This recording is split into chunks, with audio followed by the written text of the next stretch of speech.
जगन्नाथ महाप्रभु के एक परम भक्त हुए, उनका नाम था बंधु महंती। क्या नाम था? हाँ, बहुत दीनहीन परिवार से थे, ज्यादा संपन्न नहीं थे, ज्यादा संपन्न नहीं, संपन्न थे ही नहीं। ऐसी परिवार की स्थिति थी कि भिक्षा मांग करके पाते थे, और जो आ जाता था उसी में पत्नी बच्चों को पवाते थे। लेकिन इन्होंने अपने घर में एक नियम बना रखा था। क्या? अब एक एक दो दो दिन तक भोजन तो बनता नहीं था घर में, तो पत्नी बच्चे इनसे लड़ते थे कि तुम कुछ करते क्यों नहीं हो। बहुत ध्यान से सुनिएगा, तुम कुछ करते क्यों नहीं हो, तुम्हारे पास कोई काम क्यों नहीं है, तुम कहीं से भोजन की व्यवस्था क्यों नहीं करके लाते। तो बंधु महंती जी अपने घर वालों से बोलते, आएगा, मैं एक काम करता हूं, मुझे एक नौकरी मिली हुई है। बोले क्या नौकरी है?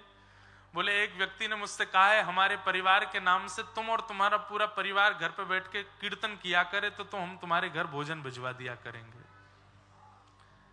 तो अपनी पत्नी बच्चों से बोले कीर्तन करो, कीर्तन करो जितना हो सके। एक दिन हो जाता, रात्रि तक भोजन की व्यवस्था नहीं होती, तो पत्नी बच्चे कहते भोजन तो आया नहीं। बोले कि सेठ जी प्रसन्न नहीं है कीर्तन से, इसलिए नहीं दे रहे भोजन, और करो। तो बच्चे भोजन के लोभ में खूब जोर जोर से मंजीरा बजा बजा के कीर्तन करते थे, और इतने में ही 2-4 दिन में किसी की दया आ जाती, किसी को वो थोड़ा बहुत राशन दे जाता। और देखा कल तुमने कीर्तन बढ़िया किया, सेठ जी ने प्रसाद भिजवा दिया, पाओ अब इसको। बच्चे लोग पाते, आराम करते, पत्नी भी प्रसन्न हो जाती। फिर भूख लगती तो कहते भजन करो, भजन करोगे तभी आएगा। तो भजन का लोभ दे करके पत्नी बच्चों से भोजन का लोभ दे के भजन करवाते थे। बंधुओं, जिनके घर में बच्चे या फिर संबंधी जन ठाकुर जी का स्मरण नहीं करते, उनको ऐसे बहाने ढूंढने चाहिए भजन करवाने के। हम कह रहे हैं झूठ बोल के ही सही, कह दो उसको, बोले सुन तू चाहता है ना कि तेरा ब्याह उससे हो जाए? बोले हाँ चाहता तो हूं। एक ज्योतिषी जी ने बताया। बोले क्या? बोले दोनों भुजा उठा के उछल उछल के हरि नाम संकीर्तन करेगा तब तेरा ब्याह होगा। मांस मच्छी छोड़ देगा, भगवान का नाम जब शुरू कर देगा, सिर पर ब्रह्म तिलक धारण करेगा, ठाकुर जी का चंदन लगाएगा, तो उससे ब्याह होगा। भैया भक्तमाल जी साक्षी हैं इस बात की कि प्रारंभ में नाटक किया था, लेकिन कुछ समय बाद वो असलियत में परिवर्तित हो गया, ठाकुर जी ने उसको स्वीकार कर लिया। तो बंधु महंती जी अपने घर के सदस्यों से झूठ बोल करके, बहाना करवा करके भजन करवाते थे। सब लोग ध्यान से सुनना। पर एक दिन ठाकुर जी ने इनकी ऐसी परीक्षा ली, 1 दिन 2 दिन 4 दिन 5 दिन 10 दिन 15 दिन हो गए, कोई अन्न नहीं आया। बच्चे बोले पिताजी ऐसे कैसे सेठ जी हमारे, मंजीरा बजा बजा के हाथ में घाव हो गए, हम सो नहीं रहे और वो हमारे कीर्तन से प्रसन्न नहीं हो रहे। तब बंधु महंती जी ने एक बात और बोल दी। अब इसको झूठ, मेरे को झूठ शब्द प्रयोग करना अच्छा नहीं लग रहा, ये झूठ नहीं है। जिस बात से या जिस साधन से व्यक्ति भजन में लग रहा हो वो झूठ कैसे हो सकता? तो बंधु महंती जी ने एक नई बात बोली। बोले कि सुनो, बहुत हो गई इस सेठ के यहां, हमने बहुत काम कर लिया, बहुत कीर्तन कर करके देख लिया, अब इसके यहां कीर्तन नहीं करेंगे। तो पत्नी बोली फिर हमारा भोजन पानी कैसे चलेगा? बोले मेरे एक मित्र हैं, सोने का मुकुट पहनते हैं, सोने के कुंडल पहनते हैं, सोने के आभूषण पहनते हैं, पद्मराग के कंगन पहनते हैं, सोने के कड़ूला पहन करके चलते हैं, नासिका में सोने की सुंदर बेसर पहनते हैं। अच्छा, इतने बड़े मित्र हैं आपके और आपने आज तक नहीं बताया हमको, क्या नाम है उनका? बोले मेरा नाम बंधु महंती, उनका नाम दीन बंधु, दीन बंधु नाम। अच्छा दीन बंधु, तो फिर देरी किस बात की, चलो उनके पास चलते हैं ना, वो हमारी दीन दशा देख करके कुछ कृपा कर देंगे हम पे। अरे दीन दशा देख के कृपा? जैसे ही जाएंगे महाप्रसाद देंगे, दाल भात देंगे, और दाल भात के साथ में बढ़िया सुंदर छेना पोड़ा भी देंगे, रसगुल्ला भी देंगे। अरे वो तो अन्न के नाथ हैं, प्रेम से लोग उनको जगन्नाथ भी बोलते हैं। अच्छा जगन्नाथ, वो आपके मित्र हैं? ये वो भगवान जगन्नाथ तो नहीं जिनकी आप कथा सुना? नहीं नहीं नहीं, भगवान नहीं, ये मेरे मित्र हैं, इनका नाम दीन बंधु है, ले चलो ना हमें।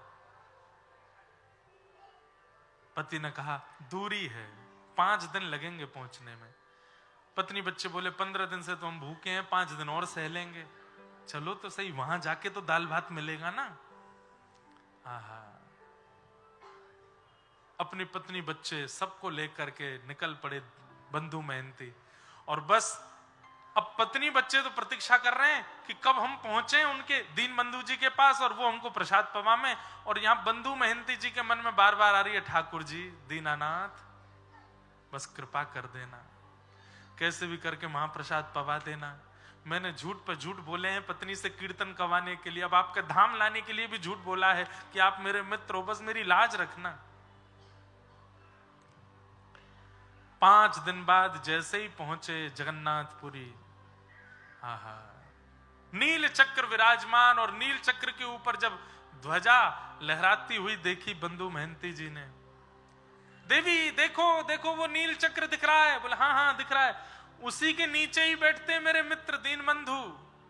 अब तो पत्नी बच्चों में इतनी मतलब जैसे मानो प्रसाद पाने की ऐसी उत्कंठा उत्पन्न हो गई, दौड़ने लगे, भागने लगे, जल्दी चलो देरी मत करो, पहुंचे हम, तुम्हारे मित्र प्रसाद पवा देंगे। सब लोग इधर देखो,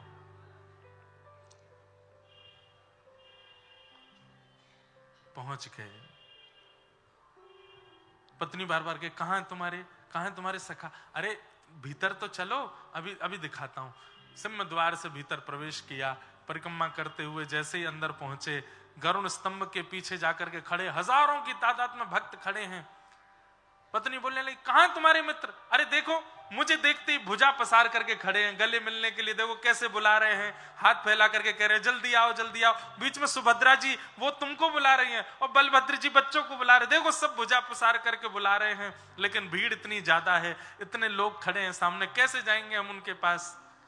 पत्नी बच्चे बोले हाँ भुजा तो पसार रखी है, प्रेम तो करते हैं आपसे, पर भीड़ बहुत ज्यादा है। हाँ देवी अभी भीड़ बहुत है, अभी बाहर चलते हैं, थोड़ी देर बाहर बैठेंगे, जब भीड़ चली जाएगी, बहुत बड़े सेठ हैं दीन बंधु हमारे मित्र, हमारे पहले सबकी सुन लेंगे, हम तो घर के हैं मित्र हैं, सबसे मिलने के बाद हमसे मिल लेंगे वो। पत्नी मान गई हाँ हाँ ठीक है ठीक है।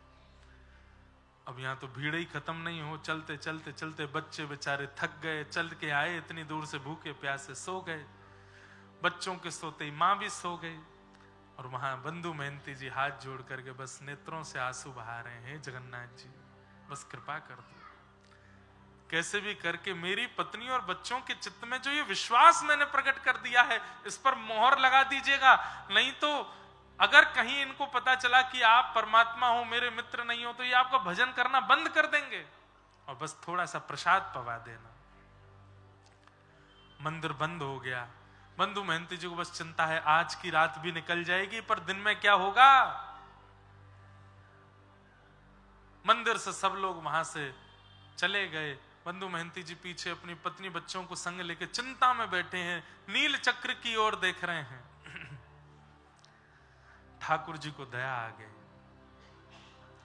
और तुरंत ठाकुर जी महाप्रभु जगन्नाथ जी अपने रत्न वेदी से उतर करके बाहर आए, मंडप से निकल के सीधे रसोई घर में गए, अपने गले का फेंटा लेकर के कमर पे बांधा और ढूंढने लगे कहां है सामग्री। स्वर्ण का थाल जिसमें महाप्रभु जी प्रसाद पाते हैं, उस थाल को लेकर के हंडियों से सुंदर महाप्रसाद, उसमें दाल मां और कटहल की सब्जी और जितने सामग्री महाप्रसाद में बनती हैं सब सामग्रियां तैयार करके, लड्डू पेड़ा आदि सब बिल्कुल जमा करके खूब सारा प्रसादी लेकर के और बिल्कुल अपने कमर पर अपने कंधे पर रख करके, और ठाकुर जी एक रूप बदल करके कमर पर हाथ धर के और मंदिर के चारों ओर ढूंढने लगे, अरे भैया कोई बंधु मेहनती नाम का भक्त है क्या?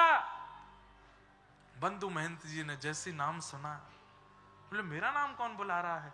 तभी दूर से देखा नील वर्ण है, ऊंचा कद है, और यहां थाल लिए बिल्कुल कंधे पे लिए ढूंढ रहे हैं। सुनसान रात्रि का समय, सब सो चुके हैं। बंधु मेहनती जी बोले भैया मैं ही हूं बंधु मेहनती, बोले चल चल, झूठ बोलता है, तू कैसे बंधु महंती हो सकता है? अरे नहीं, मैं ही बंधु महंती हूं, पर आपको मेरा नाम कैसे पता? अरे क्या बताऊं, मैं महाप्रभु जगन्नाथ जी की सेवा में रहता हूं, सेवा करके अपने घर चला गया, रात्रि में जाके जैसे सोया तो महाप्रभु जी स्वप्न में आ गए। स्वयं जगन्नाथ जी बोल रहे हैं, महाप्रभु जी स्वप्न में आए और स्वप्न में आकर के अपने सुदर्शन चक्र को मुझे दिखाने लगे। बोले मेरा सखा आया है, मेरा मित्र बंधु महंती आया और अभी तक भूखा बैठा है, उसको किसी ने महाप्रसाद नहीं पवाया, तुम जाके उसको महाप्रसाद पवाओ, नहीं तो मेरा सुदर्शन चक्र चला कर जल करके पूरे तीर्थ क्षेत्र में जितने लोग हैं सबका वध कर देगा। डर के मारे भैया मैं तो आया हूं, पर तुम सखा तो लगते नहीं उनके। बंधु महंती जी रोने लगे, बोले मैं ही सखा हूं, मैंने उनको हृदय से सखा माना। अच्छा तुम सखा हो? बोले हाँ। तो पूरे विश्व को पता है कि उनका नाम जगन्नाथ है, लेकिन उन्होंने मुझे स्वप्न में बताया था कि तुम इन्हें किसी और नाम से पुकारते हो, वो नाम बताओ। बंधु महंती जी बोले दीन बंधु। जैसे ही कहा दीन बंधु, ठाकुर जी थाल लेकर, अरे हाँ यही तो नाम है उनका, यही तो नाम बताया था। पूरा विश्व उनको जगन्नाथ कहता है, पर वो स्वप्न में बोल के गए थे मेरा मित्र बंधु महंती मुझे दीन बंधु बोलता है। बंधु महंती जी बोले सच में उन्होंने आपसे स्वप्न में कहा कि मैं उनका सखा हूं? बोले हाँ मुझे बोल के गए। बोले एक बात सुनेंगे? बोले क्या? मेरी पत्नी बच्चों को बता दोगे यही बात बिल्कुल कि मैं उनका सखा हूं, ऐसा उन्होंने बताया। पत्नी बच्चों को उठाया रात्रि में और देखो देखो कौन आया, और इनको पूरी बात बताओ, बस इनके चित्त में ये विश्वास प्रकट करा दो कि वो मुझे अपना सखा मानते हैं। बोले कि हाँ उन्होंने सखा माना है और ये प्रसादी भेजी है। प्रसादी पे से वस्त्र हटाया, आहा इतना प्रसाद, अद्भुत प्रसाद। बंधु महंती जी और पूरा परिवार ठाकुर श्री जगन्नाथ जी के निज थाल में बैठ करके पा रहे हैं। और इतने में जगन्नाथ जी बोले अच्छा मैं चलता हूं, मेरे जाने का समय हो गया, सुबह उठ करके थाल धो धा करके भीतर दे जाना, ठाकुर जी का है। बंधु महंती जी बोले ठीक है। ठाकुर जी जाकर के व्यवस्थित हो गए। यहां सुबह जैसे ही द्वार खुले और ठाकुर जी का मंगला भोग लाने के लिए थाल ढूंढा गया, थाल ही नहीं मिले। कैसे ठाकुर जी खेलते हैं। पूरे जगन्नाथपुरी में हल्ला हो गया, ठाकुर जी का रत्न थाल खो गया, ठाकुर जी का रत्न थाल किसी ने चुरा लिया। इतने में बंधु महंती जी बढ़िया मांज मूंज करके बढ़िया साफ करके और सिर पर धर के थाल लेकर के आ रहे थे। जैसी थाल पर दृष्टि पड़ी सब पुजारी दौड़े, ए तो जगन्नाथ महाप्रभु का थाल है, तुम कहां से लेकर के गए? बोले रात में इसी में तो महाप्रसाद पाया था हमने। एक पुजारी जी थे लंबे से चौड़े से नीले नीले से, वही दे के गए। पुजारियों ने कहा ये झूठ बोल रहा है, ये चोरी करके थाल भागा, लेकिन श्री क्षेत्र से बाहर जाने पर कोई अड़चन आ गई होगी इसलिए वापस करने आ गया है, इसको पकड़ लो, बंदी बना लो। पकड़ करके बंदी बना करके खूब मारा, इतना मारा, बोले चोर चोरी करता है। बंधु महंती जी के तो नेत्र बंद हो गए। वाह जगन्नाथ महाप्रभु, बड़ी कृपा, बड़ी कृपा। रात में आकर के मुझे महाप्रसाद पवाते हो, अपना सखा बताते हो, अपने थाल में भोजन कराते हो, खुद ही कह जाते हो कि सुबह आके दे जाना, और मैं देने आया तो मेरी पिटाई करवा रहे हो। ठाकुर जी ने तुरंत पुरी के राजा को स्वप्न आदेश किया कि मेरा सखा है बंधु महंती, उसको पुजारी लोग मार रहे हैं, तुम जाकर के अभी रोको और उसको जो दंड दिया है, उसको जो पीड़ा दी है, उसकी भरपाई करो। बोले क्या? आज के बाद जब तक जगन्नाथपुरी में मैं विराजमान हूं तब तक हमारे मंदिर में जितनी चढ़ोतरी आती है, जितना धन आता है, जितनी संपत्ति आती है, सबका कारभार देखने की जिम्मेवारी बंधु महंती को दे दो। आज तक उनका परिवार उस सेवा को कर रहा है। तब राजा ने आकर के, बंधु महंती जी को अभी तक नहीं पता, वो वही ढूंढ रहे हैं वो लंबे कद वाले पुजारी जी कहाँ हैं। तब राजा ने आके कहा वो लंबे कद वाले कोई पुजारी नहीं है, तो स्वयं जगन्नाथ जी आए थे प्रसाद पवाने के लिए। आहा, ऐसे हमारे महाप्रभु जगन्नाथ जो सबका ध्यान रखते हैं। अहे नीला शैला प्रवरा माता वरण प्रबल मतावरण मुआरत नलनी बनकु कर दलन अहे नील शैल कहे साल बेग हीन जाति रे मुयमन कहे साल बेग हीन जाति रे मुजमन श्रीरंगा चरण तल करु अपन आहे नील शैल। ऐसे महाप्रभु जगन्नाथ श्री जगन्नाथ महाप्रभु चैतन्य है भगवान। उनको धातु में या जड़ वस्तु में आप मत देखिए, वो सर्वत्र हैं, विद्यमान हैं। बस आपके प्रेम भाव से उनको एक बार पुकार लिया जाए, वो प्रकट होने को तैयार है। वो सत्य हैं, वो चैतन्य हैं और वो आनंद है। अब आप लोग यहां बैठे हो, हम तो यहां 4 सवा 4 बजे आए, लोग बाग 3 बजे से बैठे हैं 2 बजे से 11 बजे से। कई लोग यहां बैठे हैं सुबह 10 बजे से, 9 बजे से, 8 बजे से। सब लोग प्रतीक्षा करके आए, पर 8 बजे आए, 10 बजे आए, 12 बजे आए, पर अपना फोन निकाल के एक बार सेल्फी लो अपनी, कितने प्रसन्न हो आप। इतनी प्रतीक्षा अगर किसी और व्यवहार में की होती तो आप इतने प्रसन्न नहीं होते। यहां इतने प्रसन्न क्यों हो? क्योंकि ये वस्तु प्रसन्नता नहीं, सुख नहीं, ये आनंद दे रही है। ये आनंद है और यही आनंद श्री कृष्ण है। तू न संभाले तो हमें कौन संभाले, हे तू न संभाले तो हमें कौन संभाले। ऐसे बंधु मेहनती के ऊपर कृपा करते हैं। क्यों? क्योंकि ठाकुर जी आनंद स्वरूप हैं, आनंद प्रदान करते हैं। सच्चिदानंद रूपाय विश्वोत्पत्त्यादिहेतवे।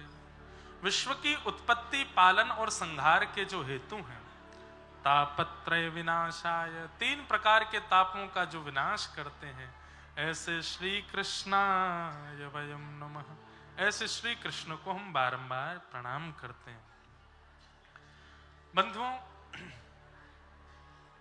अज्ञानध्वांत विध्वंस कोटि सूर्य समप्रभ सूताख्याहि कथा सारम मम कर्ण रसायनम चिंतामणिर्लोक सुखम सुरुद्रुः स्वर्ग संपदम प्रयच्छति गुरु प्रीतो वैकुंठम योगी दुर्लभम। थोड़ी देर बिल्कुल शांति से बैठ के कथा सुनो, उसके बाद कथा को विश्राम की ओर ले चलेंगे। महात्मा का प्रसंग पूरा करें। महात्मा में एक बहुत सुंदर बात बताई है, बहुत बिल्कुल ध्यान से सुनेंगे सब लोग।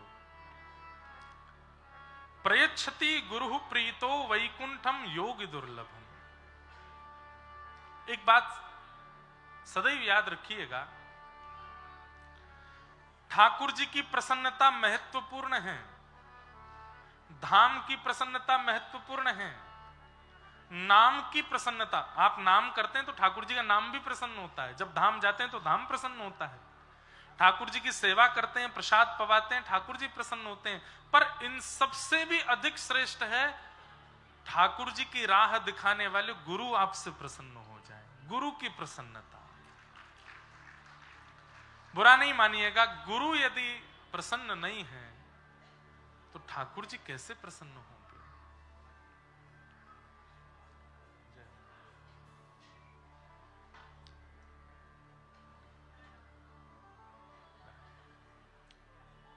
विराजो सब लोग।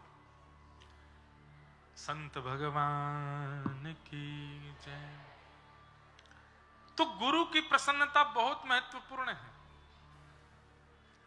हमारे भारत में एक संत हुए, भक्त हुए, गुरुनिष्ठ हुए, उनका नाम था खोजी जी। क्या नाम था?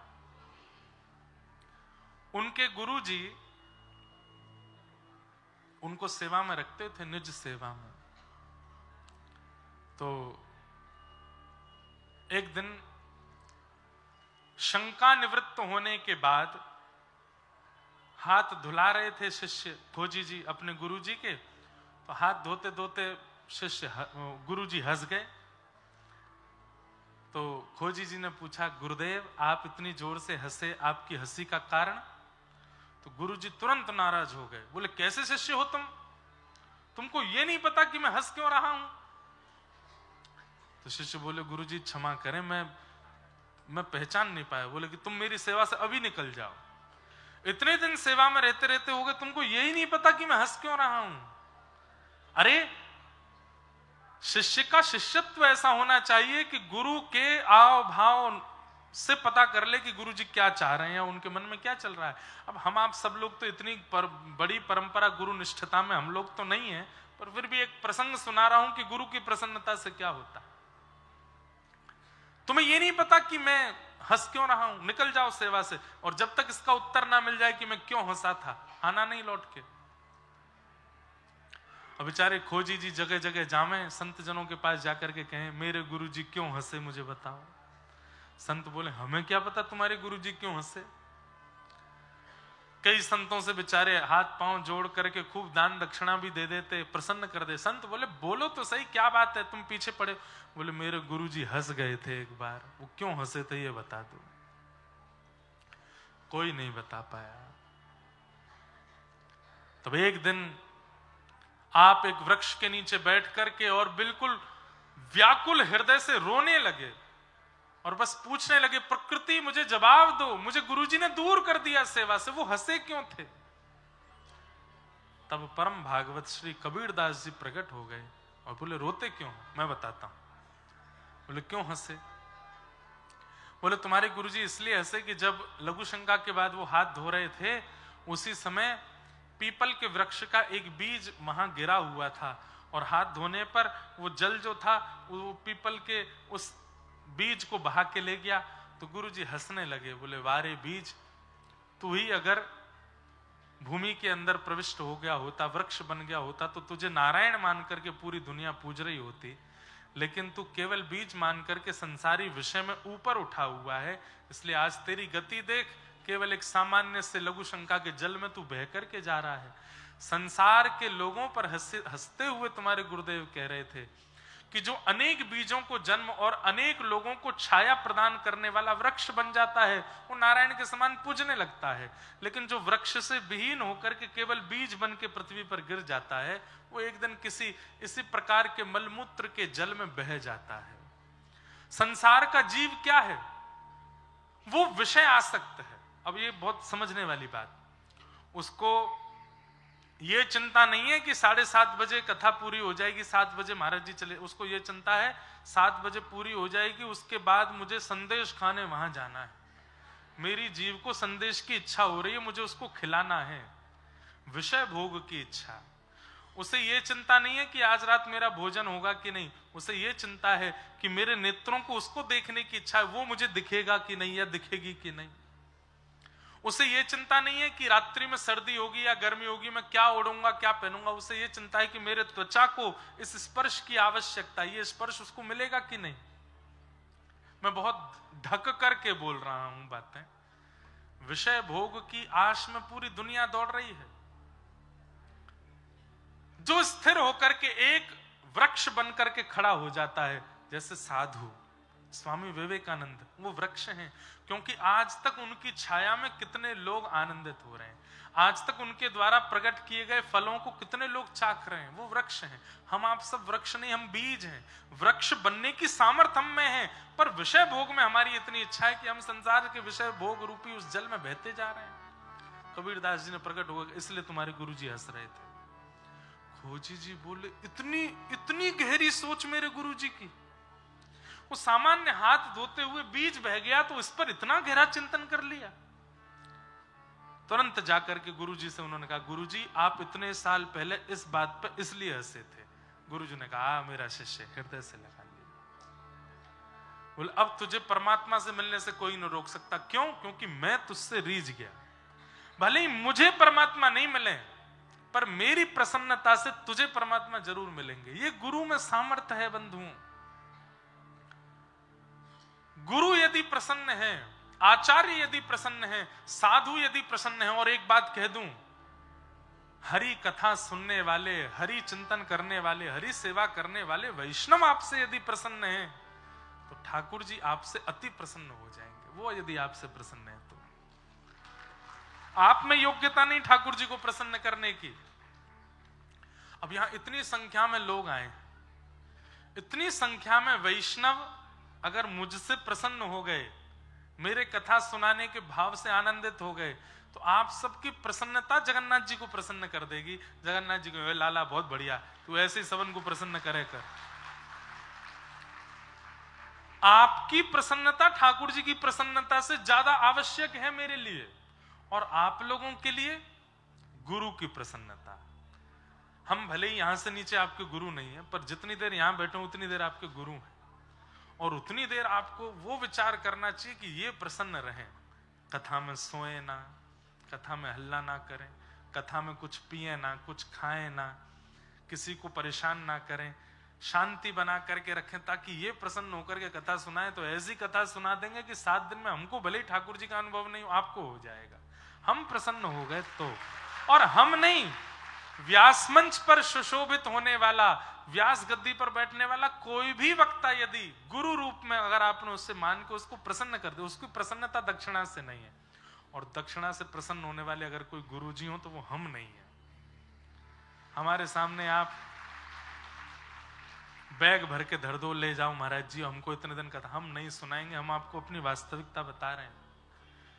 जब से लोग बाग बहुत ज्यादा आने लगे कथा में, तब से लोग ये प्रलोभ भी हमको देने लगे हैं, इतना ये ऐसे ये वाला सुना दो, ऐसा कर दो, यहां एक दिन के लिए आ जाओ, इतना दे देंगे।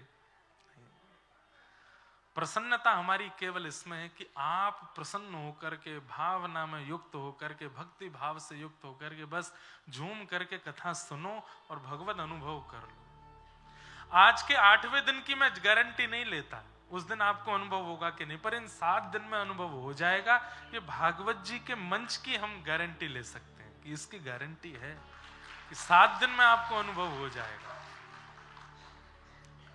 प्रयच्छति गुरु प्रीतो वैकुंठम योग दुर्लभम। बड़े बड़े योगियों को दुर्लभ जो वैकुंठनाथ हैं, वो प्रसन्नता गुरु की प्रसन्नता से प्राप्त हो जाते हैं।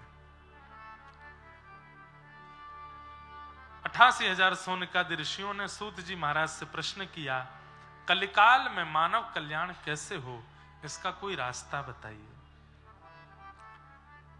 तब सूत जी महाराज ने कहा, कालव्याल मुखग्रास त्रास निर्णास हेतवे श्रीमद्भागवतम शास्त्रम कलौ कीरेण भाषितम्। इस कलिकाल में व्यक्ति समय रूपी व्याल के मुंह में बैठा है। व्याल कहते हैं सर्प को। समय व्याल है, सर्प है, और उसके मुख में हम आप सब लोग ग्रास बने बैठे हैं। जैसे मुख बंद करेगा हम सबकी मृत्यु निश्चित है, कभी भी हो सकती है। लेकिन मृत्यु हो उससे पहले पहले क्या करें? बोले श्रीमद् भागवतम शास्त्रम कलौ कीरेण भाषितम। यदि भागवत जी का आश्रय लेकर के और भागवत में बताए हुए मार्ग पर वो व्यक्ति कलिकाल में चलने लग जाए तो ये काल रूपी व्याल भी उसका कुछ नहीं बिगाड़ पाएगा। भागवत जी ही एकमात्र ऐसा साधन है जिसके मार्ग पर चल के जहां बताई गई बातों को अनुकरण करके, अनुमोदन करके यदि आप अपना जीवन जीने लग जाओ तो इस कलिकाल में भी भगवत प्राप्ति संभव है। आपको हजारों प्रकल्प बताए जाएं, प्रयास बताए जाएं ठाकुर जी की प्राप्ति के, लेकिन वो श्रीमद् भागवत से अलग हैं, रामचरित्र मानस से अलग हैं, वाल्मीकि रामायण से अलग हैं, हमारे धर्म शास्त्रों से अलग हैं, तो उनके माध्यम से भगवत प्राप्ति निश्चित नहीं है। पर भागवत जी में बताई गई मार्ग, अच्छा इसके पीछे भी एक कारण है। बहुत ध्यान से सुनिएगा। श्रीमद् भागवत के एकादश स्कंद में भगवान कहते हैं, ये वही भगवतः प्रोक्तः उपाया आत्मलब्धये। व्यास मंच पर बैठकर के व्यास जी भागवत जी के जो मार्ग बता रहे हैं मेरे भक्तों को मेरी प्राप्ति के लिए, उस पर जब आप चलने लगते हो तो ठाकुर जी की जिम्मेवारी बन जाती है कि वो आपको मिले। क्यों? क्योंकि ये मार्ग ठाकुर जी ने ही बनाया है। इस मार्ग का निर्माण ठाकुर जी ने ही किया है। ठाकुर जी वहां स्पष्ट कहते हैं, अंजह पुंसाम विदुषाम वृद्धिम भागवतान हितान। यदि मेरे बताए गए मार्ग पर व्यक्ति चलने लगे, आंख बंद करके भी चलने लगे, तो उसे मेरी प्राप्ति निश्चित होगी। तब किसी ने कहा, यदि आपके बताए गए मार्ग पर चलते चलते कोई गिर गया तो? बोले, जब गिरेगा तो गिर करके भी, जब गिरेगा तो उसे उठाने के लिए भी मैं ही जाऊंगा, क्योंकि वो मेरे मार्ग पर चल रहा है। समझ में आई बात की? ऐसे ही पड़ ताली बजा दी है। जैसे आप लोग एक्सप्रेस वे पर जाते हैं तो एक्सप्रेस वे पर जगह जगह टोल नंबर लिखे रहते हैं, टोल फ्री नंबर, और वहां बार बार आपसे कहा जाता है कि भैया पहली बात तो 100 से ऊपर गाड़ी मत चलाना, और बाय चांस चलाओ भी और कहीं दुर्घटनाग्रस्त हो जाओ तो ये नंबर सेव रखना, इस पर तुरंत कॉल करना, तो इमरजेंसी कार आकर के आपको तुरंत सहायता करके लेके जाएगी। ये उनकी जिम्मेवारी है। वो पहले आपको सावधान करेंगे कि इस मार्ग में इन बातों का सावधान, इन बातों की सावधानी। देखो, बाहर से मैं भी डिस्टर्ब हो रहा हूं, पर मैं कथा कह रहा हूं ना, आप लोग भी सुनो, मत देखो बार बार। बहुत बढ़िया चल रहा है, मन चलने दो। एक्सप्रेसवे वालों की जिम्मेवारी है कि वहां आई हुई प्रत्येक गाड़ी सही सलामत वहां से नीचे उतरे, अपने गंतव्य पर पहुंचे। बीच में अगर वो दुर्घटनाग्रस्त होती है तो एक्सप्रेसवे के कार्यकर्ता और वहां की गाड़ियों की जिम्मेवारी बनती है कि आपको सही सलामत निकाल करके हॉस्पिटल आदि वो जो भी है लेके जाए। हम कह रहे हैं दुर्घटना ना भी हो, पंचर हो जाए, तो भी एक्सप्रेसवे वाले ही आते हैं हवा भरने के लिए, आपकी गाड़ी टो करने के लिए। ठीक वैसे ही ये ठाकुर जी का भक्ति पथ वे है, भक्ति पथ वे है। जब तक इस पे नहीं चलना शुरू करते हैं तब तक ठाकुर जी कहते हैं हमारी कोई जिम्मेवारी नहीं, तू चाहे जो कर, चाहे तुम जल तोरई खाओ। जल तोरई जानते हैं? अमी बूझते पारो ना। बंगाल के लोग बताओ, उसको भी जल तोरई बोलते हैं, जल की तोरई है। अब भक्ति पथ वे पर अगर नहीं चल रहे हो, आप चाहे जो खाओ, जो पियो, चाहे जो करो, ठाकुर जी कहते हैं खुद भुगतना, हमसे मत कहना। नरक में सब तुम्हारा हिसाब बराबर होगा, और नरक में होगा बाद में, उससे पहले दुनिया में भी होगा। दुनिया में भी कर्म तुम्हारे आएंगे। लेकिन जब भक्ति पथ पर आप चलने लगते हैं, भक्ति पथ वे पर आप चलने लगते हैं, तो ठाकुर जी की जिम्मेवारी बन जाती है कि आप गिरो ना, और कहीं गिरो तो संभालने के लिए ठाकुर जी ही आएंगे, ठाकुर जी उठाने आएंगे। बस टोल फ्री नंबर अपने पास में रखना। टोल फ्री नंबर बहुत सारे हैं। ओम नमो भगवते वासुदेवाय एक टोल फ्री नंबर, हरे कृष्ण कृष्ण कृष्ण हरे हरे, हरे राम राम राम हरे हरे दूसरा toll free number. Radhe Krishna Krishna Krishna Radhe Radhe, Radhe Shyam Shyam Shyam Radhe Radhe तीसरा टोल फ्री नंबर। चौथा जय जय राधा रमण हरि बोल, जय जय राधा रमण। पांचवा टोल फ्री नंबर। और छठवा टोल फ्री नंबर जय जय राधा वल्लभ श्री हरिवंश, जय जय श्री वृंदावन श्री वनचंद। छठवा toll free number Shriman Narayan Narayan Narayan. सातवा टोल फ्री नंबर मैया तेरे पांव पड़ूं एक बार हरि बोल, भैया तेरे पांव पड़ूं एक बार हरि बोल हरि हरि हरि बोल। आजकल एक नया टोल फ्री नंबर और आया है, जगन्नाथ चका नैन नीला चलवारे तू न समा। तो ये सारे टोल फ्री नंबर हैं इस भक्ति पथ वे के। अरे संसार के एक्सप्रेस वे में एक ही टोल फ्री नंबर होता है, वो भी इतना बिजी रहता है कि कोई उठाता ही नहीं। यहां तो इतने सारे टोल फ्री नंबर है, किसी को भी लगाते रहो कॉल, कोई तो उठेगा। और जौन सा उठ गया वहीं से भक्ति पथ मार्ग में जहां भी, पहले तो गिरोगे नहीं, और गिर भी गए होंगे तो ठाकुर जी उठाने के लिए साक्षात प्रकट हो जाएंगे। आप कहोगे महाराज जी मन से बात कर रहे हो, ये इसमें कोई सत्यता नहीं।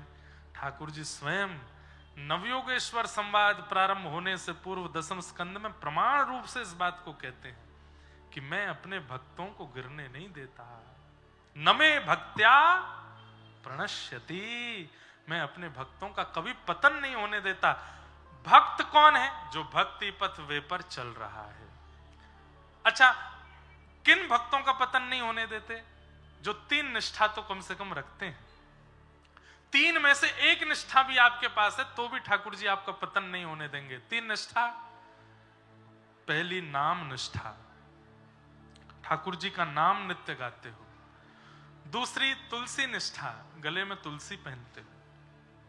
तीसरी एकादशी निष्ठा। और चौथा स्वरूप निष्ठा, रोज स्वरूप धारण करते हो, तिलक लगाते हो, चंदन लगाते हो, नित्य अपने गुरु के द्वारा प्रदत्त तिलक धारण करते हो, स्वरूप निष्ठा। ये निष्ठाएं।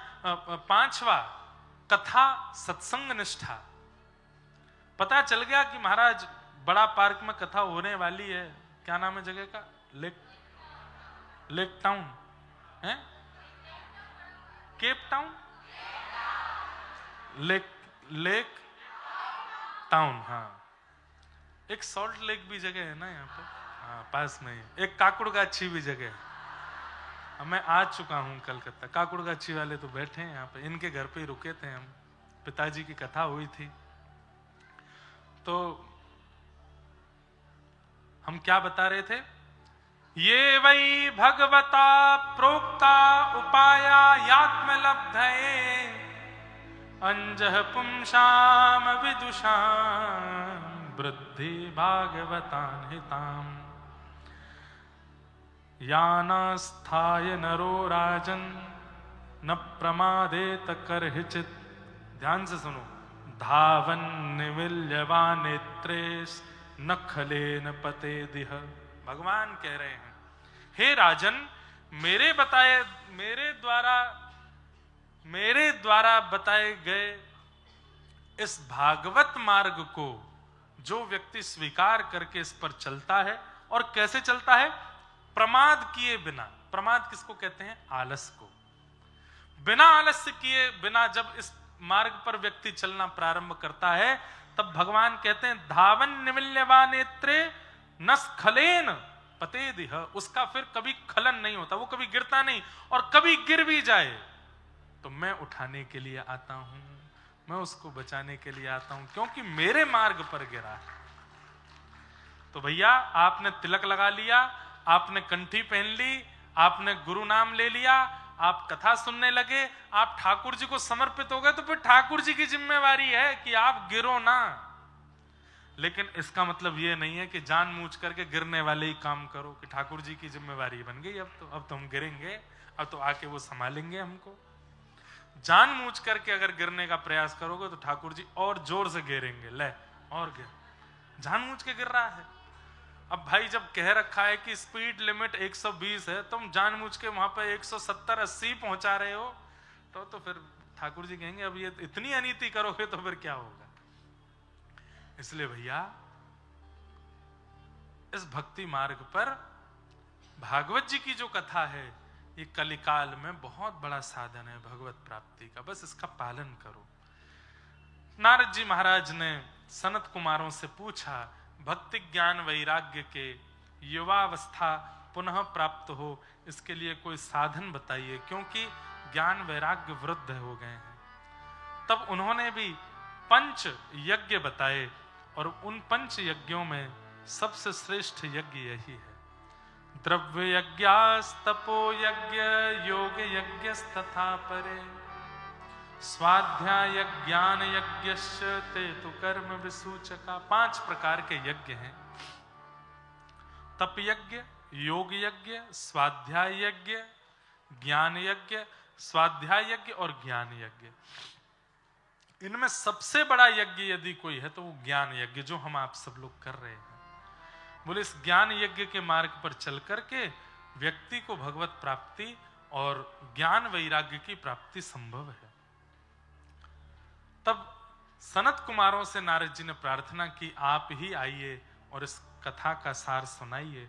तब आनंद नाम के वन में सनक सनंदन सनत कुमार वक्ता बन करके आए और सब देवी देवता आपकी तरह श्रोता बन करके आए और तभी वहां भक्ति महारानी का आगमन हुआ। भक्ति सुतौ तौ तरणौ गृहीत्वा प्रेमैक रूपा सहसा विरासीत्। श्री कृष्ण गोविंद हरे मुरारे नाथेति नामानि मुहुः वदन्ति। श्री कृष्ण गोविंद हरे मुरारे, हे नाथ नारायण वासुदेव, यही कीर्तन करते हुए भक्ति महारानी वहां प्रकट हो गई। उसके पुत्र ज्ञान और वैराग्य भी युवा हो गए। बंधुओं देखो, भक्ति हम सबके चित्त में है, भक्ति हम सबके चित्त में है, पर ज्ञान और वैराग्य कहीं ना कहीं इनका अभाव है। अब बंगाल में भी कई लोग नौ दुर्गा में क्या सुंदर यहाँ पूजा होते हैं, देवियों के पंडाल बनते हैं, सब कुछ होता है, पर कहीं ना कहीं अब यहाँ की लोग बाग ये कह सकते हैं हमारी आस्था को ठेस पहुंचा रहे हैं, पर यह बात बिल्कुल सत्य है कि जीव हिंसा से कभी कोई मां प्रसन्न नहीं होती। कुपुत्रो जायेत क्वचिदपि कुमाता न भवति। हम कुपुत्र हो सकते हैं पर मां कभी कुमाता नहीं होती। मां को कभी कभी किसी जीव की हिंसा या किसी जीव का बलिदान प्रिय नहीं है, नहीं है, नहीं है। वो मां है। अरे किसी देव को सामने भी अगर आप करते हो तो भी एक बार को, वैसे तो स्वीकार वहां भी नहीं है, पर एक बार को ये मान लिया जाएगा चलो ये तो पुरुष बुद्धि है, इतने ज्यादा निर्मल और इतनी ज्यादा ममता से भरे नहीं होंगे। पर मां, अभी मैं कुछ दिन पहले बड़ोदरा में कथा कर रहा था तो वहां एक गुजराती काव्य मुझे सुनाया गया, मुझे वो पूरा याद नहीं है, पर उस काव्य में ये बात थी कि ब्रह्मांड में हजारों अक्षर हैं। आज ही के दिन अक्षरों का प्रादुर्भाव हुआ वसंत पंचमी के दिन, लेकिन इन हजारों अक्षरों में यदि मां शब्द हटा दिया जाए तो बाकी के अक्षरों की कोई वैल्यू नहीं रह जाती। अगर मां शब्द हटा दिया जाए तो कोई अक्षर इतना बलवान और इतना करुणा से भरा हुआ नहीं है जितना शब्द केवल मां। कितनी करुणा भरी है इस शब्द में, इस अक्षर में। शब्द भी नहीं है, अक्षर है मां। और उस मां अक्षर में यदि हम आप सब लोग इस प्रकार की दुर्भावना या जो भी कहो ऐसा करते हैं, मां को प्रसन्नता नहीं होती होगी। तो भक्ति तो है कि आप मां के सामने जा रहे हो, पंडाल बनवा रहे हो, 9 दिन तक व्रत कर रहे हो, पर ज्ञान और वैराग्य कहीं ना कहीं सूक्ष्म है, इसलिए हिंसा का रूप ले लेते हैं अंत में आते आते। उन ज्ञान और वैराग्य को पुष्ट यदि कोई करता है तो वो श्रीमद् भागवत की कथा करती है। ज्ञान और वैराग्य इतने पुष्ट तो होने चाहिए कि भक्ति की आड़ में हम कहीं कोई अनर्थ ना कर रहे हो, हम कहीं अधर्म ना कर रहे हो। तो ज्ञान और वैराग्य भक्ति से पुष्ट हुए, जैसे ही कथा में आए पुष्ट हो गए। तीनों की पुष्टता देख करके नारद जी प्रसन्न हो गए। नारद जी ने पूछा, महाराज इस कथा को सुनने से कौन कौन से जीव पवित्र होते हैं? बोले सब पवित्र होते हैं। तो बोले क्या माता पिता के साथ द्रोह करने वाले बालक भी कथा सुनने से पवित्र होते हैं? तब यहां पर गोकर्ण गीता सुनाई गई। एक आत्मदेव नाम के ब्राह्मण थे, उनके संतान नहीं थी। आत्महत्या करने के लिए जाने लगे तो एक संत ने समझाया, बोले कि संतान नहीं है तो अच्छी बात है, ठाकुर जी की कृपा से पति पत्नी हो, दोनों भजन करो, ठाकुर जी ने तुमको और कोई जिम्मेवारी नहीं दी। बंधुओं, हमें ऐसा लगता है कि हम धनवान हो गए, ठाकुर जी हम पे बड़े प्रसन्न हैं। हमारा घर बन गया, ठाकुर जी हम पे बड़े प्रसन्न हैं। 10 गाड़ियां आ गई, ठाकुर जी हम पे बड़े प्रसन्न हैं। हमारे बच्चों के बच्चों के बच्चों फुलवारी बढ़ती जा रही है, ठाकुर जी हमसे नहीं। ठाकुर जी ने इतनी जिम्मेवारी दे दी, इतना व्यस्त कर दिया संसार में कि भजन ही नहीं कर पा रहे हो। इतनी चिंताएं दे दी हैं, ले इतना तो पे भार डाल दूंगा तो को लगेगा कि मैं प्रसन्न हूं, लेकिन मैं तो को इतने घेरा में घेर दूंगा कि तुम मुझको याद ही नहीं कर पाएगा। और यही होता है, अति संपन्नता, अति धनवंता, अति संसार में जो मांगा मिल गया, ऐसे लोग भजन नहीं कर पाते। क्यों? अवकाश नहीं है। अवकाश तो तब होगा जब सामान कम होगा। इतना सामान लेकर के जीवन के राह पर चलोगे तो फिर अवकाश कैसे मिले? इसलिए जोरी तोरो दक्ष ने क्यों माया से, तो वे एकला चलो रे, एकला चलो, एकला चलो, एकला चलो, एकला चलो रे। जोरी तोरो दक्ष ने क्यों माया से, तो वे एकला चलो रे। देखो, पूरी दुनिया को ज्ञान आप ही लोग दे रहे हो, लेकिन कोई भी एकलो नहीं चल रहा है। एक सूत्र बता रहे हैं, सुन लीजिए ध्यान से। सफर कभी भी करो तो कम से कम 4 लोग जाओ। सफर हमेशा अकेले नहीं करना चाहिए, कम से कम 4 लोग होने चाहिए। आजकल यूथ में एक ट्रेंड चला है, अकेले घूमने जाते हैं। मुझे लगता है ये बहुत डिप्रेसिव होता होगा, है क्या? हाँ, सोलो ट्रिप। मुझे लगता है क्या आनंद आता होगा उसमें। बोले हम बहुत खाक डिस्कवर करते हो आप। कुछ नहीं होता उसमें। नए नए लोगों को साथी बनाते हैं, उनसे बात करते हैं, बैठते हैं। पता नहीं, मुझे नहीं लगता कि इसमें कुछ डिस्कवर होता होगा। सफर पर हमेशा 4 लोग जाओ। भोजन में हमेशा 3 लोग बैठो। जब भी कहीं भोजन करने जाओ कम से कम 3 लोग जाओ। एक व्यक्ति प्रसन्न, आए वादक क्या बढ़िया है, दूसरा नाक मुंह में ये वाला बढ़िया नहीं है, ये मंगाओ। और तीसरे के सीताराम, वो तो जो मजा मंगाते जाओ, खाने से मतलब है उसको। अच्छा है, बुरा है, भला है, तुम तो देते जाओ, मंगाते, ऑर्डर पे ऑर्डर करते जाओ। अपने को खाने से मतलब, ये मना कर रहा है, ये हाँ कर रहा है, दोनों की लड़ाई में मेरे को तो पेट भरना है। 3 लोग जाओ भोजन में। सफर पे 4 लोग, भोजन में 3 लोग, और अध्ययन में 2 लोग, पढ़ाई में 2 लोग रहने चाहिए। दोनों एक दूसरे से कंपटीशन रखें थोड़ा। ये चल यहां तक याद कर, फिर मैं तुझसे सुनूंगा। बोले तू मुझसे सुन, फिर मैं भी तुझसे सुनूंगा। तू वहां तक याद कर। दोनों में एक कंपटीशन हो। पढ़ाई में 2 लोग, और भजन में एकला चलो रे, भजन में अकेले, भजन में एकांत। अब बुआ जी का बेटा तू भी बैठ, नाम जप करेंगे। ए चाचा जी तुम भी आओ, यहां बैठो। मामा का लाला तू भी आ जा। तो भजन नहीं होगा, फिर उपद्रव होगा वहां पर, ऊधम मचाओगे फिर। फिर इशारेबाजी चली, तेरी कितनी माला हो गई, तू क्या कर रहा है? नहीं। और मैं कहता हूं, भले ही कथा में भी परिवार के सहित आए हो, लेकिन कथा प्रारंभ होते ही भूल जाओ कौन संग आया। अपने लिए सुनो कथा। मुझे परिवर्तित होना है इससे, मुझे सीख के जाना है। एकला चलो रे। तो जितना कम सामान उतना सफर आसान। ठाकुर जी ने अगर संसार की हर व्यवस्था आपको दी है, तो अगर आप दूसरे नजरिए से देखोगे तो ठाकुर जी ने भजन के लिए अवकाश ही नहीं छोड़ा आपके लिए। सब जगह से इतना घेर लिया आपको कि आप उनकी व्यस्तता के बीच में भजन कर ही नहीं पा रहे हो। और बुरा नहीं मानिएगा, ये सुबह उठ करके मंदिर जाने वाले लोग जो कहते हैं हम सुबह उठ के रोज मंदिर जाते हैं, आरती, ये भजन नहीं है। ये भजन नहीं है। आप संसार की व्यस्तता में से ठाकुर जी के लिए समय निकालते हो, ये भजन नहीं है। ठाकुर जी में इतने व्यस्त रहते हो कि संसार के लिए समय निकालना पड़ता है, ये भजन कहलाता है। हम तो भैया पूरे दिन ठाकुर जी में ही व्यस्त रहते हैं, ये बात, इसको भजन कहते हैं। कोई कहे हमारे बेटे का जन्मदिन आना, ठीक है बनाता हूं, क्या घर में ही तो, अरे नहीं, सुबह की सेवा, दोपहर में फिर हमारा नाम जप, संध्या में हमारी कथा अध्ययन, रात्रि में फिर प्रवचन सुनना। भाई बहुत व्यस्तता, ठाकुर जी में व्यस्त रहते हैं।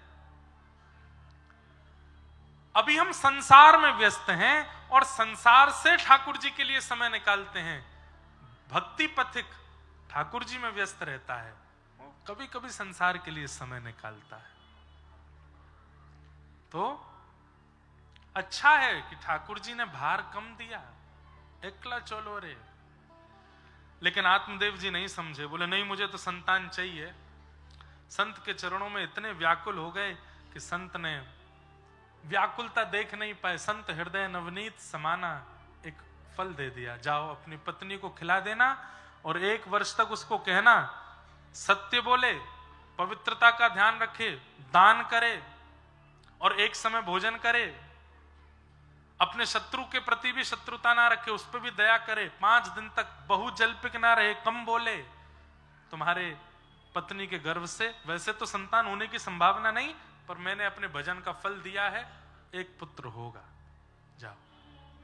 बंधु एक बात कहूं, कभी कोई सिद्ध मिल भी जाए ना, उससे संसार मत मांगना, क्योंकि उसकी सिद्धि आपको संसार दे तो देगी और वो कुछ दिन का सुख भी दे देगी, लेकिन वही सिद्धि से मिली हुई संसार की वस्तु कुछ समय बीत जाने के बाद बहुत कष्ट देगी। इसलिए कभी किसी साधु से, कभी किसी भजनानंदी से, कभी किसी सिद्ध से संसार मत मांगना। क्यों?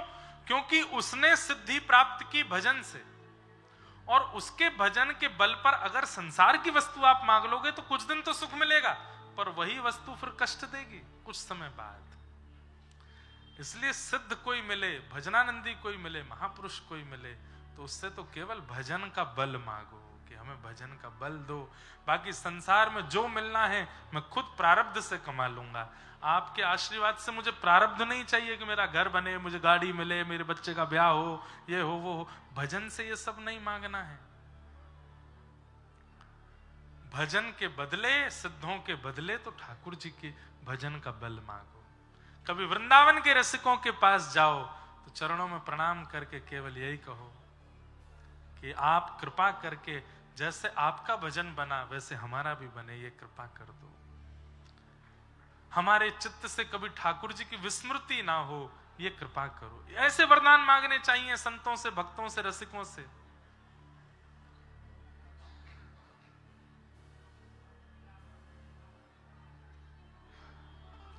तो क्या बता रहा था मैं? हाँ, सिद्धों से, साधुओं से, महात्माओं से, भजनानंदियों से, भक्तों से कभी संसार मत मांगना, नहीं तो पछताओगे बाद में। कुछ समय का सुख तो मिलेगा पर बाद में वो कष्टदायी होगा। धुंधुली को जाकर के आत्मदेव जी ने फल दे दिया, बोले संत ने दिया है, 1 वर्ष के ये नियम है, इनका पालन करो, हमारे यहाँ पुत्र होगा। वो तो धुंधुली, उसने मन में सोचा फल खान, किसी महात्मा ने फल दे दिया, बोले खा लो, इससे संतान होगी। ऐसे ही बोलते हैं महात्मा। हमारे घर की गैया बांझ है, उसके भी बछड़ा बच्चियां नहीं हुई, यदि फल में सामर्थ्य है तो उसके हो जाए। और फल गैया को खिला दिया और स्वयं ने जाके पति को बोलते मैंने फल खा लिया, अब देखो आप तो बहुत व्यस्त रहते हो, अब मेरी सेवा करनी पड़ेगी, मैं गर्भ से हो जाऊंगी, मैं मायके चली जाती हूँ, हाँ साल भर बाद आऊंगी। पति बोले ठीक है। साल भर के लिए मायके चली गई। वहां पता चला कि इसकी एक सहेली गर्भवती है, उसको बहुत धन दे दिया। बोले तेरे 9 संतान हो चुकी, अब जो हो वो मुझे दे देना। साल भर बाद अपनी सहेली के संतान को ला करके पति को दिखाया, देखो मैंने पुत्र को जन्म दिया। आत्मदेव बड़े प्रसन्न हो गए, देवी इसका नाम हम रखेंगे नारायण। नहीं, मेरा नाम धुंधुली, बेटे का नाम धुंधुकारी, जैसी तुम्हारी इच्छा। और तभी गौशाला में गैया ने भी एक बालक को जन्म दिया और उसका नाम रखा गया गोकर्ण। आत्मदेव इतने प्रसन्न हैं, कहां ठाकुर जी ने एक भी संतान नहीं दी, और आज गैया के भी जो लाला हुआ वो भी मानवों जैसा हुआ। संत कृपा से हुआ, संत आज्ञा से हुआ। धीरे धीरे दोनों बालक बड़े हुए, धुंधुकारी दुष्ट हुआ, गोकर्ण पंडित ज्ञानी बने। बंधु एक बात बताएं, बालकों की परवरिश कौन सी अवस्था में होती है? जिस दिन से बालक गर्भ में आता है उस दिन से लेकर के और प्राप्तेतु षोडशे वर्षे 16 वर्ष 9 महीने तक बालक की परवरिश होती है। और उसमें भी सबसे ज्यादा 16 वर्ष तो बाद की बात है, 9 महीना जब मातृगर्भ में बालक होता है उस समय मां का चिंतन, उस समय मां का ध्यान, उस समय मां जो खाती है, जो पीती है, जो बोलती है, जो सुनती है, उसका प्रभाव बालक पर बहुत पड़ता है। हम तो कहते हैं कथा में कि अगर 9 महीने माताएं बिल्कुल तपस्विनी जैसा जीवन और एक साधक जैसा जीवन जी ले, जब गर्भ में बालक हो तो 16 वर्ष उसके ऊपर प्रयास करने की आवश्यकता नहीं पड़ेगी, 9 महीने में ही उस बालक का निर्माण हो जाएगा। वो जन्म लेने के बाद अपने आप ही इतना श्रेष्ठ हो जाएगा, इतना योग्य हो जाएगा कि उस पर ज्यादा ध्यान देने की जरूरत नहीं। बस ये 9 महीना माताएं थोड़ा ध्यान रखें। जब गर्भ में बालक हो उस समय बिल्कुल क्रोध ना करें, उस समय कुछ भी अनर्गल ना खावें। कम से कम 9 महीने के लिए जीभ पर इतना वशीकरण कर लें कि ठाकुर जी को बिना निवेदित की गई कोई वस्तु स्वीकार ना करें, प्रसाद ही पावें, प्रसाद ही देखें, प्रसाद ही सुने, सब कुछ भगवत संबंधी स्वीकार करें, बालक पर कृपा होती है। आत्मदेव बड़े दुखी हो गए अपने पुत्र धुंधुकारी से। मां ने तो कुएं में कूद के प्राण त्याग दिए, आत्मदेव जी वन को चले गए। तब वन में जाकर के गोकर्ण महाराज ने इनको ज्ञान उपदेश किया। देहे स्थिमां सदुदरे विमतिं त्यजत्वम्,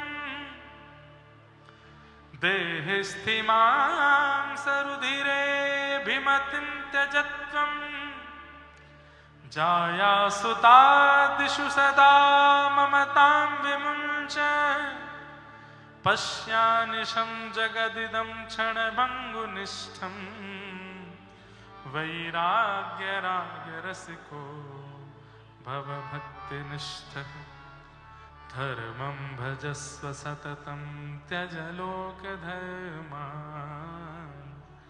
सेवस्य साधुपुरुषान् जहि कामतृष्णान्, अन्यस्य दोषगुणचिन्तनमाशु मुक्त्वा, सेवा कथारसमहो नितरां पिबत्वम्।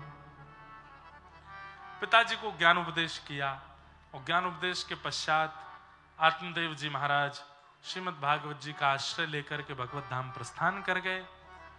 धुंधुकारी जिसने माता पिता को इतना कष्ट दिया उसकी मृत्यु हुई। वैश्याओं ने मुख में जलते हुए अंगार डाल दिए।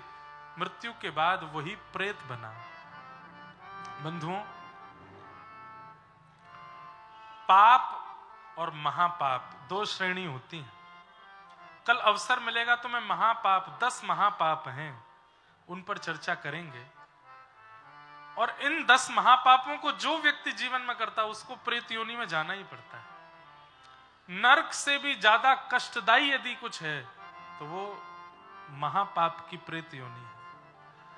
तो जीवन में अगर हमने पाप किया तो हमको नरक जाना पड़ेगा, पर नरक में जाने वाले व्यक्ति का पुनर्जन्म हो जाता है। पर महापाप करने वाले को तो 2000 वर्ष के लिए प्रेत बनना पड़ता है। और उन महापापों में एक मातृ पितृ द्रोह भी है, इसलिए मातृ पितृ द्रोह नहीं करना है। कल उस पर हम विशेष चर्चा करेंगे। धुंधुकारी प्रेत बन गए। गया श्राद्ध के बाद भी अपने प्रेत योनि से मुक्त नहीं हो पाए।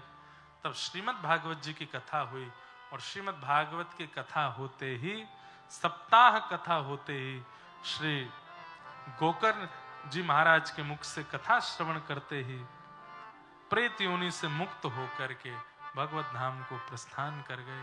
बोलो भागवत महापुराण की जय। भागवत जी की कथा की ऐसी सामर्थ्य है कि अत्यंत प्रेत योनि में पड़ा हुआ व्यक्ति भी इनके आश्रय से परम पवित्र और मुक्त हो जाता है। ऐसी कथा के मंगल महात्मा को हम यहाँ विश्राम देते हैं। कल कथा का समय वही 3 बजे से यहाँ है, 3 साढ़े 3 तक कथा प्रारंभ हो जाएगी। आप लोग समय करके सब लोग पधारिएगा। आज की मंगलमयी कथा को विश्राम दें। हरिनाम संकीर्तन करते हुए